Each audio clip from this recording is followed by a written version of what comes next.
cost now exactly at that time because higher than, higher than anticipated. Well, from all that, let's get to our Pan-African Friday and talk about the issues. For those of you following us, my Twitter handle is at Jagenda Semakula. It's at Jagenda SZ, not Semakula. My Twitter handle is at Jagenda. Jagenda is GYA, Genda, not J, but G for gold. Jagenda at Jagenda SZ. You can just follow us there. And of course, today we'll talk about the inclusion or the broadening of the East African community. Traditionally, ordinarily, we know that ESC started with 3 countries. It expanded, brought in 2 others, and of course brought in the 6th member, the latest 6th member, who is South Sudan, bringing a tally or total of our population in the region up to about 170 million people. Now, there is a request from the other countries also desiring to join the bloc or to join the fraternity. And these are the Democratic Republic of Congo of President Felix Tshisekedi and Somalia of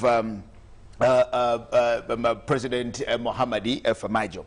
Now, of course, lately, the hottest cake or the baby who is about to be born is the DRC coming into the fraternity here. But that's what we want to look at and see and measure. What do we think we gain by including all the others, the coming in of Congo, and at a later stage, maybe Somalia? Akol, I'll start with you. When you look at Congo, for example, its population alone is about 90 million people. The region already, with 6 members, has got about 170 million people. Now, Congo alone brings over 50% of yes, the population that is already there. And of course, our numbers keep growing. Now, this is the gospel that President Yoweri Kaguta Museveni has always been talking about, that once we are scattered, then we might become a South America of sorts. But when we come together and have a bigger force, a bigger bargaining power, then possibly that pitches us somewhere. Let's look at the inclusion of Congo. It's in the pipeline, it's being discussed, but what does it mean to the community? Yeah, the coming on board of Congo, or the application of Congo, and the process of joining the community being handled expeditiously, has a lot to really tell the people of East Africa. Because when you look at Somalia in 2012, Somalia and South Sudan applied almost at the same time in 2012. So when they applied in 2012, you see years later, South Sudan was accepted, but Somalia's application has been pending up to now. But Congo, they just applied in 2019, and you can see their application is being handled expeditiously, implying that they have a lot they bring to the community. But also the other issue is, you see, Article 3 of the treaty actually explains the process of how a country can join the East African community. And one of the issues there is proximity. So when you look at the proximity exactly, the geographical proximity of Congo. Because Congo, I think, neighbors about almost all the countries, exactly 5 countries in the region. So when you look at Somalia, actually, it just borders Kenya alone. So it makes Congo actually part of East Africa. But again, because actually, when you see just look at where Congo is positioned, it touches almost all of us here. It touches almost all apart from Kenya. Apart from Kenya. So now, apart from the proximity, the other issue that we look at, let's look at socially. Socially, the people in Congo and the people in East Africa, actually, especially Eastern Congo, are the same. You have the Wanyamurenge, the Wanyamurenge in DR Congo. You have the Wafumbira in Uganda. You have the Rwandans. You have Burundi. You have the Waha in Tanzania. They are almost the same people. Now, you equally, when you come to, you have the Bahaya and the Banyankole, the Banyamba and the Batoru. They're almost actually equally the same people for Uganda and Tanzania. So you have the Alur in Congo, you have the Alur in Uganda, you have the Nandi in Congo, you have the Bakonzo, that is the Ira community. So you look at that these are actually the same people. So socially, I think Congo is on the path going back home. Then still, historically, we see that Belgium Africa was composed of 3 countries, that is Burundi, Rwanda, and Congo. So by the fact that Burundi and Rwanda already with the community, it was just a matter of time before Congo also can say, look, I think I need to follow my young brothers to joining the community. Now, when it comes to the economic part of it, of course, 90 million people, that is a bigger market. Just hold it there. We'll talk about the economics later. Yes, yes. On invoking Article 3 of the treaty, which of course talks about proximity, when you look at, I think, the other best place for Somalia, in as far as proximity is actually concerned, again, is East Africa, because the issues and the troubles that they've had with Kenya, because you can't fault them. It's just an extension. Kenya has got, quote unquote, what they call a neutral tribe in there. And their neutral tribe is actually the Somalis. Because when they look at them, they don't really want to place them under the indigenous Kenyans of the Jalwos, the Luyas, and all the things. And so to them, it's that indigenous tribe. So I think, well, when you look at the issues, but of course the best place for Somalia to belong is nowhere else except in East Africa. Mututa, let's examine this before we get into the economics, because when we look at the numbers, they give us a bargaining power, they give us some big force, they give us human resource and all the things. But before we get into that, let's just examine the pros of bringing on board DRC and possibly Somalia at a later stage. Yeah, like you put it, for especially Somalia's case, it is almost now becoming a very big group. And I think in the future they'll also demand to be a tribe in Kenya. In Kenya. They are already a tribe in Kenya. Exactly. Yes. Recognized. And you remember even the former IGP was a Somali, which means that the Somali community are safe and home in the East African community, because when the other side is the water, the other side is a desert, and there is nowhere else they can belong. Here is where they actually belong.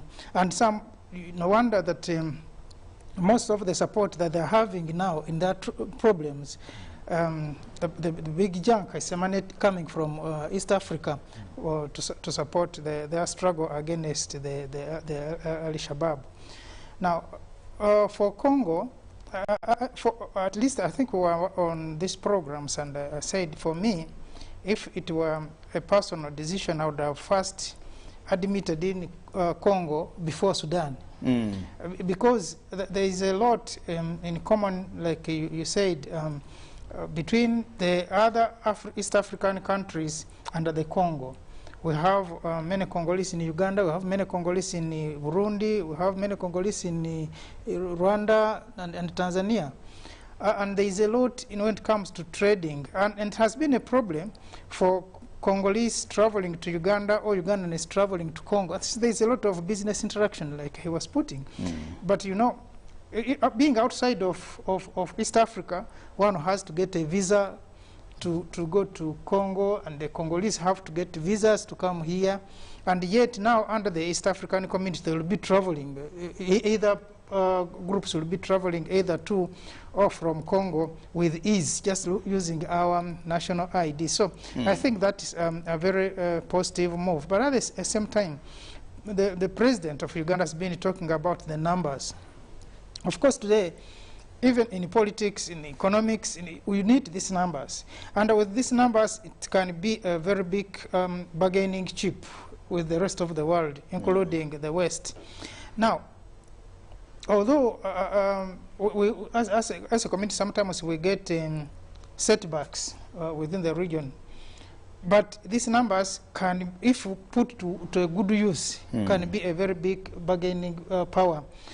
And with the problems now ongoing in Congo, especially when it comes to exploitation, when it comes to civil unrest, when it comes to all these social problems, I think the East African community being closer, but also being aware of the problems and the history of the DRC would be a better block within which to handle the problems of the the DRC. So I think it's a wise idea for the DRC to join, and I think we need to applaud President Tshisekedi for doing this, but also the East African leaders for the foresightedness of seeing the need to include Congo in the East African community. A call.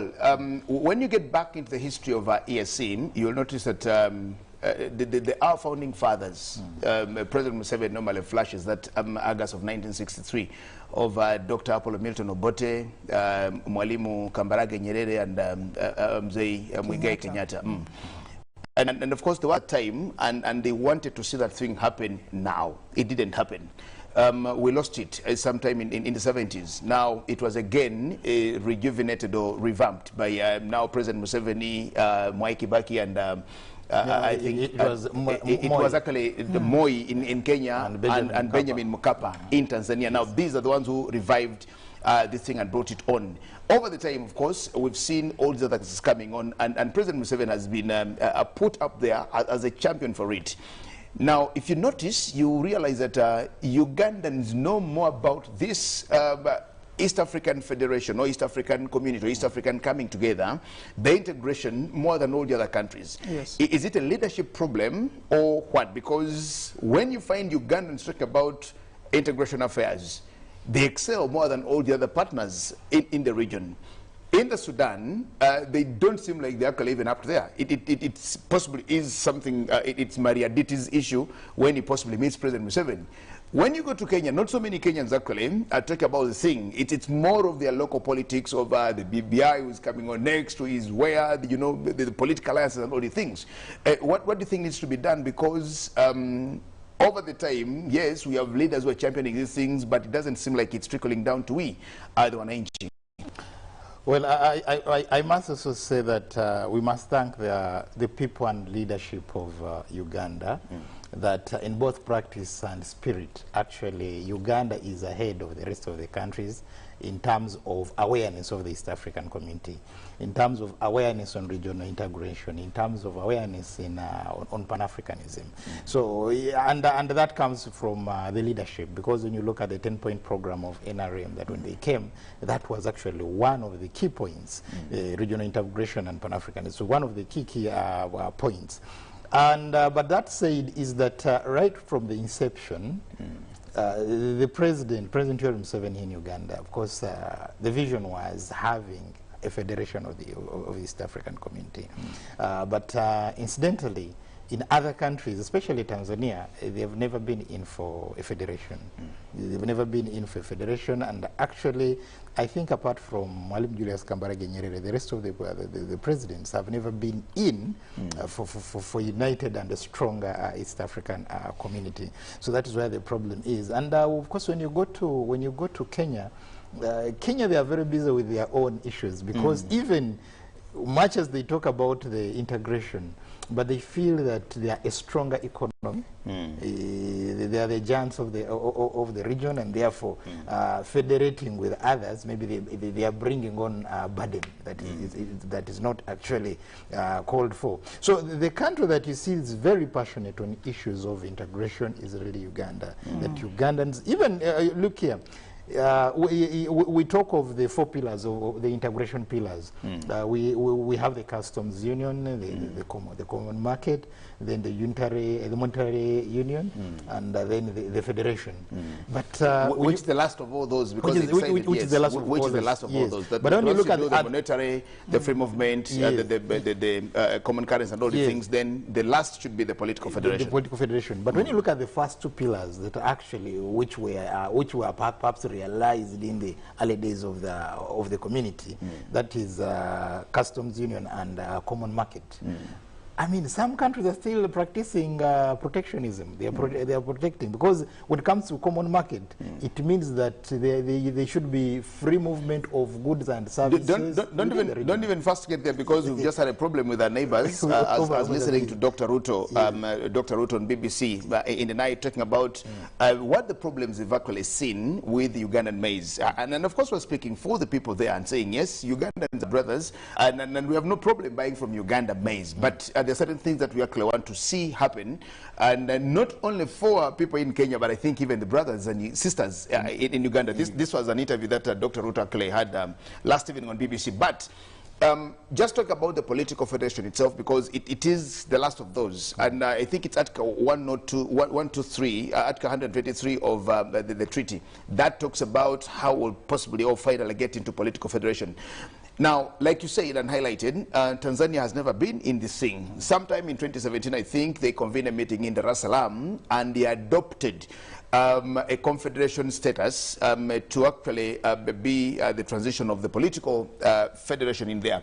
And this is what they're trying to push for, to see, okay, well, finally want to have a political confederation. Do we look at ourselves as being able to achieve these things when it just still works like a boardroom affair, that the people don't seem to know much about these things? We are very preoccupied by different things. When you look at our settings, for example, Uganda goes for elections at their own time. Tanzania gets to elections at their own time. Kenyans, we're done with elections. Tanzania is done with elections. Kenya is having elections next year. Can you imagine? Then you'll have the Congo now. If you actually bring DRC in, then they will have elections some other time. 2023. In 2023, Burundi had elections. I don't even remember when. Rwanda is supposed to have elections now. You look at all these things, and we're trying to see how to do the political confederation. The other things can actually be managed. But the issue here is where people really think, are we coming together to form a United States of Africa, of sorts, starting with East Africa? Mututa. Yeah, because this confederation is very possible. And like he put it, I think the problem has been the commitment. But of course, the other biggest worry is that like the people this day same for Nirawa, that also comes in. What is in this thing for me? Yes, especially those at the hem. If I'm a president and we want to go for this federation, what will be my take? And as a country, what will be my take? Unfortunately, or fortunately so, Uganda has been very committed into this thing. And like you put it, many people in Uganda at least know about the federation. Many people in Uganda can at least sing the East African anthem. And many people in Uganda can tell of what is happening at the East African community in Dar es Salaam, in Tanzania. But that also being the case that also many Ugandans have held leadership in the community at the top. Maybe that is also why, but also the commitment of the leadership in Uganda. President Museveni has been so key in this thing. Now, the problem, like you put it, I think Tanzania has been very sluggish in doing anything about the confederation. And I think it was wise to have the headquarters in Tanzania, maybe as a partly of way of mobilization and awareness that Tanzania... Secretariat is with them, yes. ESCJ is with them, exactly, and all the others are with them. Yeah, and I guess a lot of money power is from there. But it is taking very slow. Of course, like I want to put that Tanzanians are not very shrewd people and are not known moving very fast, even in their daily chores. But I think they have not moved to the speed that we anticipated. Now, you did mention of something, and which is also a burden of Uganda. Sometimes trying to mobilize people who are by nature disorganized can be a problem. When you look at this region, Uganda seems to be doing things in a more organized way. And planned way compared to our neighbors. Of course, talk of Tanzania. They say, well, they are more organized, but not to the level that we're organized. Talk of Kenya, there is a way they're organized, but I think in the organization, we are far ahead. Talk of Sudan, of course, even Congo. You can see that's part of the problems we have in this region. But I think Uganda should also be careful. Not that we should be reducing on the efforts that we have put in the federation, but also that we need to identify, I think, new alliances. You talked about the maize thing, the maize politics. I think something worth noting, especially in a time like now, that Kenya is saying, look, Ugandans are sending us maize full of aflatoxins, poisons, in other words, and responsible for cancer. As a result of bad and poor post-harvest handling methods. Yeah. Yes. Which is also true, but also false. Because we have also studies that have indicated that actually in the region, Kenya has the highest level of toxins in maize. But at the same time, I think Ugandans also need to be protected more if Kenyans are supposed to be protected. So if it is an issue of the region, it would have been prudent for Kenya to say, look, you are producing bad food, and this bad food is going to kill all of us. Why can't you have the standards in order? In other words, this should have been the regional problem, that the East African community should have sat down and say, let's come up with a standard measure. If you are going to have, like the European Union has done. Exactly. If you are going to sell food, it must have this threshold of aflatoxins in maize. Milk should be the same. Exactly. Sugar should be the same. Now, if today is maize, what happened to the sugar? What happened to the milk? Because lately or recently, we also had a problem of the sugarcane. Exactly. You remember the trucks, the sugarcane trucks that were held up, I think, Busia for some time. Yes. And actually, when I was listening to Dr. William Ruto speak to BBC, he has actually talked about the same things of standardization and saying the National Bureau of Standards in Uganda, the National Bureau of Standards in Kenya, the National Bureau of Standards in Tanzania, and of course all these others. Because yes, we need to know that Kenya grows this and it comes to Uganda.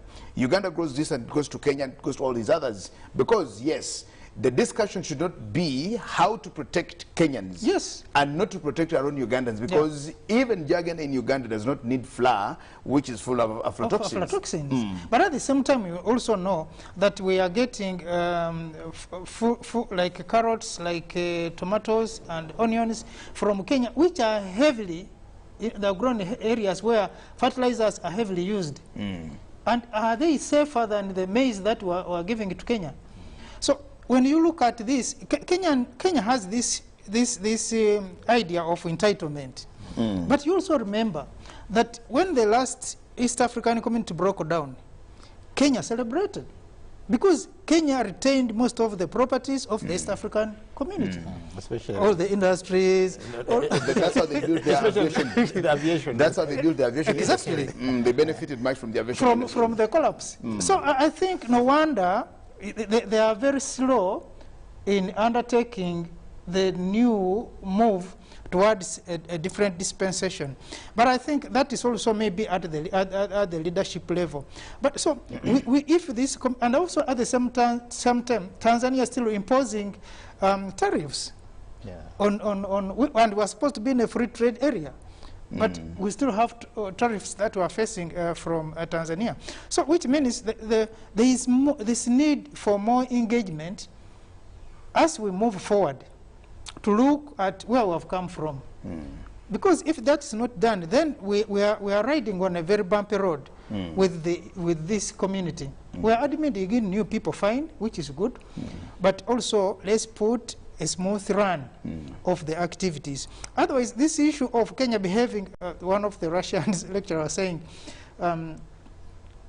behaving like is having political periods. You know, you don't know what you exactly want to do or what you need to have. That entitlement shouldn't be there. Okay. So let's look at the East Africa. If Kenya is producing bad food, like in some cases they also do, let's have a single standard organization that will decide the standards of food in this region, and we'll move faster than leaving it to Tanzania, leaving it only to Kenya, leaving it. No, let's have joint. Because we're building a system, let's have joint this, joint this, joint this. So when this certification is done at the same time. But you also remember while this is happening in the backdrop, Kenya is quietly negotiating with the UK a new trade deal. And they are using the same dimensions, the same reasoning, which the East African community is discussing with the EU and with the US and these other development agencies. So, why is it that Kenya is pulling out from the bigger negotiations of the club? Doing it individually? Doing it individually. What is the plan behind that? So, I think for the leadership of the region, this time to sit down and call Kenya back to the table. Because they seem to be moving away. We could have also, as Uganda, decided to have negotiations with the UK after the Brexit. But we're saying, no, let's go as a community. And doesn't that partly explains why Ugandans are into this thing and nobody else seems to be in it, because Tanzania has also some divided loyalty. You remember the frontline states. They are here, they are there. You know, they are here, but they're also there. Their loyalty is actually also wavering in a way. Now, is this what explains the coming on board now of the new kids, DRC, South Sudan, and maybe Somalia coming on? If the original founding members lukewarm until today. When you look at the pillars that we've talked about, you talk about the customs union, which I think is we've tried to manage that by having these one border stop points. When you look at the common market, it's what we're discussing, and of course having hiccups here and there. The monetary union is also still a dream not very near us, and ultimately the political one. Now, from what we've possibly achieved, the customs union, for example, does it mirror to us what the rest will look like, what the rest will be, or it is something that we might look for and again and again and again? No, I think we must appreciate the fact that, yes, with the challenges, but the EAC is somewhere. Yeah. Is somewhere that, in the sense that there's so much that has been achieved. The EAC, much as the headquarters in Arusha, that is Tanzania, but it also has a number of commissions, and these commissions are spread in the countries. For example, we have the Inter-University Council of East Africa here in Uganda, in Chambogo. We also have the fisheries, I think it's either in Jinja or in Tebe. Actually, we also have the aviation, the commission that handles aviation in Entebbe. So in Rwanda, they have the Technology Commission.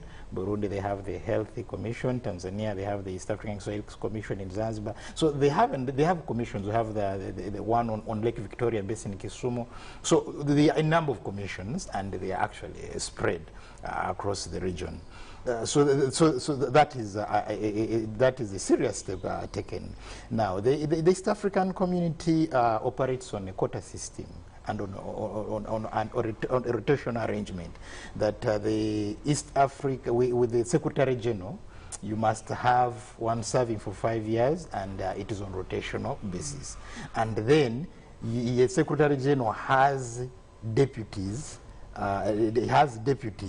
From each member state, apart from the country where the Secretary General comes from. So that is trying to bring all these other countries on board. So it has a parliament. Actually, it's one of the regional blocks that has a parliament, because even the Pan-African Parliament has part-time parliamentarians, because you have to be sitting a member of parliament from your own country. But here, these are full-time members of parliament, the East African Legislative Assembly. So this shows that really, yes, we have achieved something. But now, getting to the pillars, especially the pillar of the monetary union, I think really we are also not being realistic and fair to the region. Because Jagenda, if you left Uganda with 1 million shillings, you go to Kigali, without touching that money, but you exchange it to Mafaranga. From there, you go to Bujumbura. Without using it, you exchange it to their currency. You go to Dar es Salaam. Without spending, you change it to the Tanzanian shillings, then to Kenya. By the time you come back, you have lost 40% of the money out of that. Now, even in Arusha in Tanzania, Arusha, actually on Africa Mashariki Road, the road leading to the East African community, with Ugandan shillings, you go to their forex bureau, you cannot exchange. They say, hapa tunakubali dola na hela za Kenya tu. That's what they will tell you. You see, the only country where you can find exchange facilities for all the currencies in the region is Uganda. But other countries, you go to Bujumbura and you have Ugandan shillings. Somebody at the Forex Bureau will look at you as if you've come from, because in any case they have never seen it. But you just go down to Namaiva where you have Burundi currency, you exchange your money freely. So it's Uganda in spirit and practice that are actually living that. So these are some of the issues. That a person in Tanzania, a person in Bujumbura, a person in Bujumbura is comfortable Jagenda who's coming from Uganda using a dollar than using a Ugandan currency. So and yet when it came to the issue of the monetary union, they talked of standardization of the currencies. They came up with a roadmap on how to realize the monetary union having a common currency. So I think the best thing would be that let us look at the region. Which country has the strongest currency? We say maybe Kenya. And we say, well, maybe the Kenyan currency, we can use it within the region. I think that would be a point to start from, rather than actually using the dollar everywhere you go, that you find that now the dollar is being appreciated, is being worshipped in the region as compared to our very, very own shillings. Then lastly, on the issue of the federation, because the federation actually, I think, it was realized that it can take forever to be realized, but because the federation means that all these countries, they will cede their power to the center, so that we can have only one government, we can have one country, which is actually not forthcoming. And they said that at least a confederation, it means that the countries will remain the way they are, though they will cede some power, like maybe 5 to 10% of the power to the center. And I think most presidents could be comfortable with that kind of arrangement. But now, as you said, I think as I conclude, when it comes to matters of integration world over, it's not about standardization. No. It is about harmonization. How do we harmonize our various programs? Because you can never have people thinking the same way. So it's all about harmonizing. How do you harmonize so that you move as a team? On the issue of the the monetary union, you notice that we had the lira in Italy, we had the peso in Spain, we had the Deutschmark in Germany, we had all these different currencies in the different countries, and until when they formed a united currency, and they adopted what they call the euro now. It operates with them, then they have a visa that actually works within themselves. Actually, when you go to these European countries, you notice that you talk about worshipping the dollar in Kenya, in Uganda, and everywhere. But when you go to Germany or Spain or Italy with the dollar, they actually make it very hard for you. If you don't have a euro, they make it very hard for you. That the exchange alone makes you hate the dollar when you're actually in Europe, because their currency there is the euro. When you go with the dollar, they exchange it to punish you almost. Yeah. And you have to go to either bank or not anyhow. You just don't jump into a cafe and say $2, so give me this. If they say it's €2, then it has to be €2. Not everybody will pick your dollar to do that. Why can't we learn from this? If there's anything to actually learn from and say, let's go this way, let's go that way, because it's amazing, yes, that you move with money from Uganda, and you get to Kenya, and you have to keep your money until you return to Uganda. You have to keep your money until you return to Uganda. Until recently, when I was in London, and I have dollars, and I wanted to get euros. No, I wanted to get pounds. Now, when I went to this bank, because for them, and sometimes when you walk in Chikuva and you see life going there, then you are like, what is happening here? Is this a black market? I mean, people are exchanging money like papers. But I walk in this bank and they tell me you can only exchange up to 500 euros or pounds, but not beyond that. But at the same time, if it is a dollar, and you look at the exchange rate on the board, and you're like, what has happened? The dollar, and like no one is willing to buy it anyway. It is either a euro or a pound. Until I think they went out of the European Union. So they have countries, they have, within the EU, they have their own currencies. You go to Sweden, they have, of course, theirs. You go to Copenhagen, you are using a different one. But a euro is standard. So with that, like you said, you are not going to lose your money in that exchange. But at the same time, you know, we are using dollars. Dollars is never our money, and it will never be. But by the mere fact that we are using dollars, it means we are paying money to the account of that dollar. We are paying money to the American dollars, the American economy.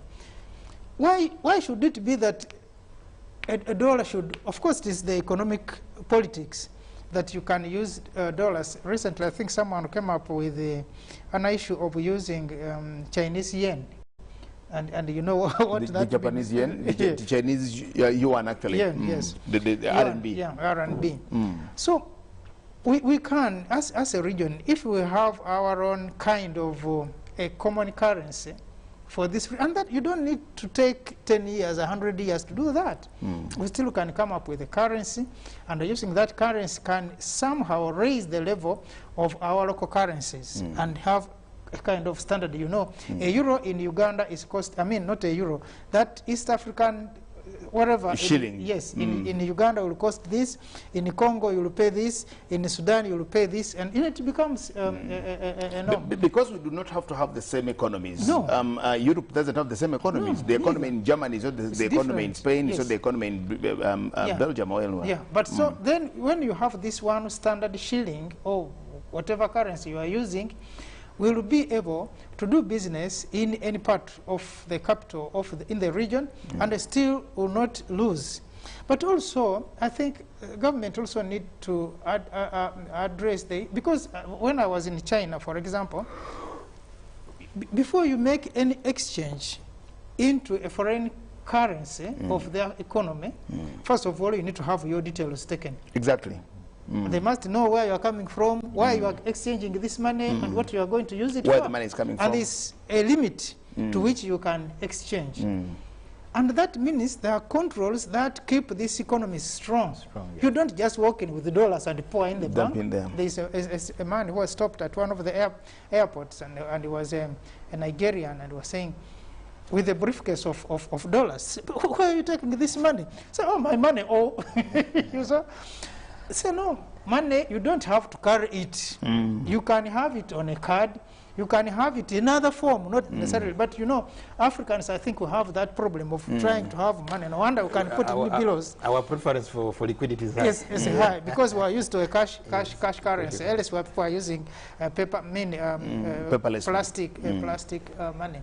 So I think the issue of monetary organization in terms of a union is very important. Okay. Because without which, then we are not going to do business anywhere. How would it be if the DRC had applied to come, Somalia to come when we are already set, and they are not finding us where we are? How would it look like?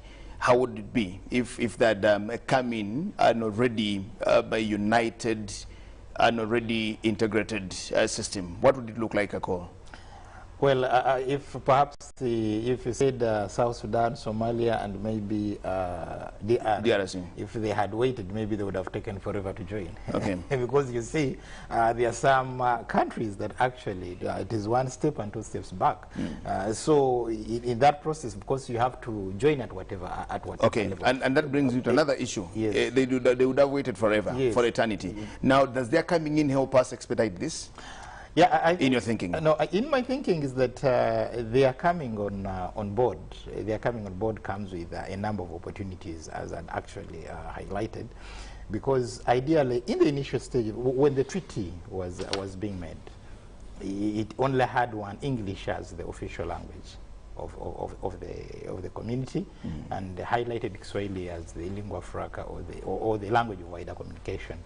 But recently, I think this is as a result of Liberate, Ambassador Liberate from Keko, because the outgoing Secretary being General. From the Francophone, I think his biggest achievement was to push for French also to be included. So now French is also one of the working language of the East African community, and also Kiswahili. Now Kiswahili is both a lingua franca and the working, so we have three.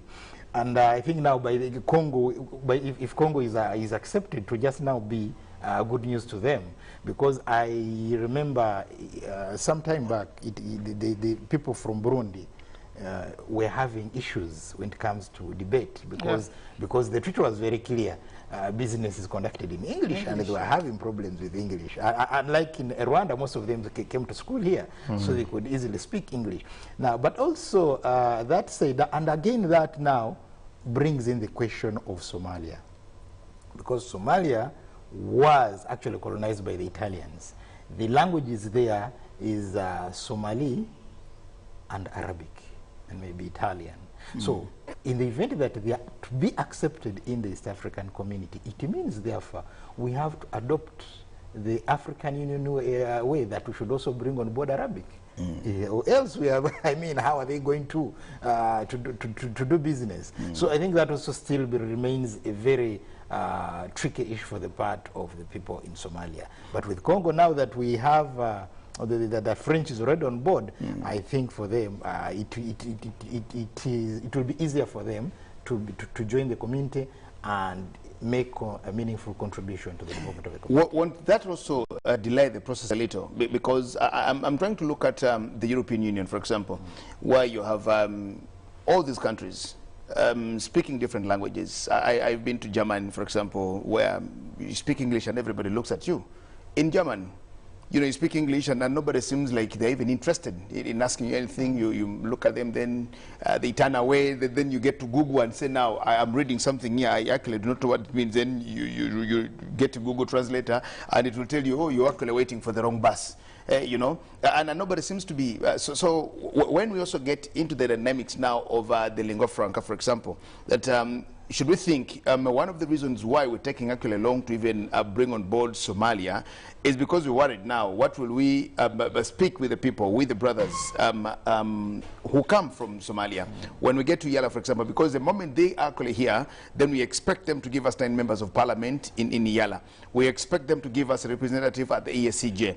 We expect to have these different persons and workers at maybe the different commissions, as we talk about them, the Aviation Commission in Uganda, then that in elsewhere.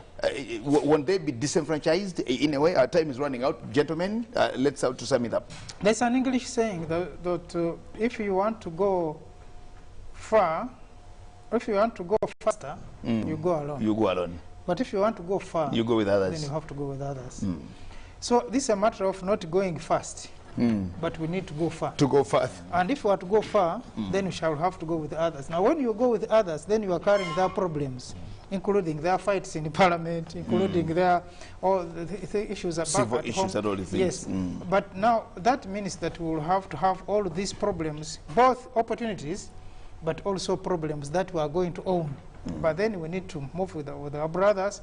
It will take us a more time than when we went as the initial maybe 3 countries of East Africa, but I think it is good because it will then give us more strength and consolidated effort when it comes to pushing for our interests, both at the Union in Addis Ababa, but also even at the UN, because we have had cases where even candidates, we have been sponsoring candidates as countries to different international bodies, but you find Nigeria and Kenya are struggling for the same position, and then Africans have to divide themselves on who to support amongst those. We also had issues with Tanzania, I think Rwanda and Uganda supporting different countries. So this one will give us, I think, a single effort, but like he put, I think we also need to sort out some of our internal politics. there's been a lot of suspicion, especially when it comes to Congo and Uganda relations. Some people will think that whenever you are talking to Uganda, there's something they want to achieve from Congo, because we had a bad history when Uganda went to Congo to support them. Of course, I know maybe some mistakes were made there. So we have had this suspicion, but also Ugandans suspect Congolese as people who are not very trusted and not very consistent. So we have to deal with those. Now, as we deal with those and we build this harmony, it will take us time, but once we're on the road, then we'll even go far than where we have reached. Ako, let's end with the numbers. Raising and bringing, just in case we brought in Congo with about 90 million people, the entire region, the 6 of us, about 170. So Congo by itself actually covers almost the rest of us. Yeah. Uganda, Rwanda, Burundi, and you know, in a way. Let's look at the numbers themselves. What do they speak to us, just in case they came on board and our numbers raised to now over 200 million people? The numbers provide an opportunity. That is market, in terms of market. That is so the numbers also in terms of production, but also not looking at only the numbers. Also, Congo brings on board a bigger geographical area. And it brings on board the minerals. So if you find that it's not only about the numbers, but it's also about other resources that actually can be used. If they can be used profitably, they can actually be used to empower the whole region. But I also want to say that the Congolese are known for being shrewd businessmen. And I'm sure there is a lot of business going on between East Africans and the people in Congo, particularly towns like Kinshasa, Lubumbashi, Bujimai, Kisangani, Goma, and Butembo. Those are big cities. Those are very, very big cities.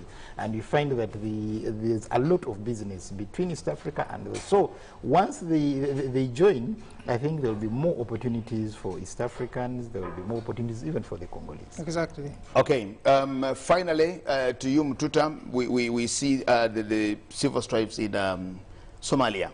The president's term ended, Famajo's term ended, parliament's term ended. They do not know who comes on next. Now you don't know whether there's even a government or no government. They say, please move out. The man says, let's... But they're used to that situation where they have no government. Yeah, but you see, and that's the situation exactly. We had just brought, Sudan had actually just got their independence, and immediately they also slid into that. You have issues running up and then, back and forth. At a time, Uganda was actually getting so much returns from, we're actually getting more from Sudan than we're actually getting from many of these European countries, and little did we know that there was going to be a problem, and we lost so much trade here and stuff like that. Just looking at the region, which still seems like it's not very safe for many of these transactions. Are we not just walking on eggshells? There's need, I think, for the region now also to come up with an institution like Parliament has done, to train their members when they come to Parliament on how to talk. The Institute of Parliamentary Studies. Yes, on how to walk, on how to eat. I think they are going to teach how them to dress, how to make phone calls, decorum. There is also need, I think, to come up with the Institute for Leadership in this part of the world, so that these leaders are trained to some level on how to handle public affairs. Okay. Because like when you look at the issue of Somalia, most of these guys have either been in leadership, or some are related with leadership, but I think they didn't have the gist of what it means to lead the people. Famajo worked as a prime minister. Of course, he had issues even when he was eliminated from, was sacked from there. But I think it's good that we need people to have a leadership kind of training, especially in the region. Maybe when this region is put together, it will be easier to help guide people who are leading us in some of these young democracies. Because without that, the mistakes that are being made, you see them being repeated, because you expect a country like Somalia to have cross the line of the mistakes that are being made today. Famajo was concentrating on fighting the opposition, trying to build his own capacity, trying to centralize power, and he's struggling against a system which is very strong.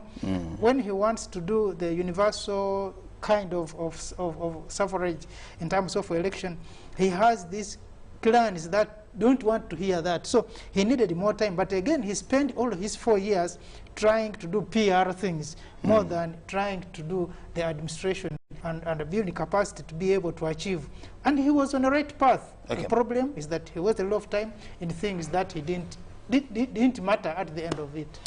Well, thank you so much, gentlemen. To remind you that I think it was sometime at the end of last month when the IGAD boss also paid a courtesy visit to President Museveni, calling on him to say, please, we need you to come and help us mediate the conflicts in the region, because we still have you in the region. And I'm only thinking, yes, if the region does not utilize him now for his expertise in negotiation and doing all the things, maybe, like you said, we might go a few steps ahead and again walk several steps backwards, which will be very unfortunate, especially to we who love seeing a united Africa, a united East Africa. And like we said forever, we are the Pan-Africanists and we are for our region's integration. That's where we want to see ourselves.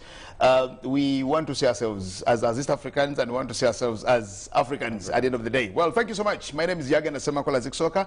I'm ending up at African Friday with a team called Mandy Amazima and James Mututa in studios, and just promise that we will return next week again on Friday after the Good Morning Uganda Friday special with the GMU team. Blessings and a very good weekend. Goodbye. Thank you very much. Yeah, thanks. Live from UBC Studios in Kampala, this is Good Morning Uganda Extra.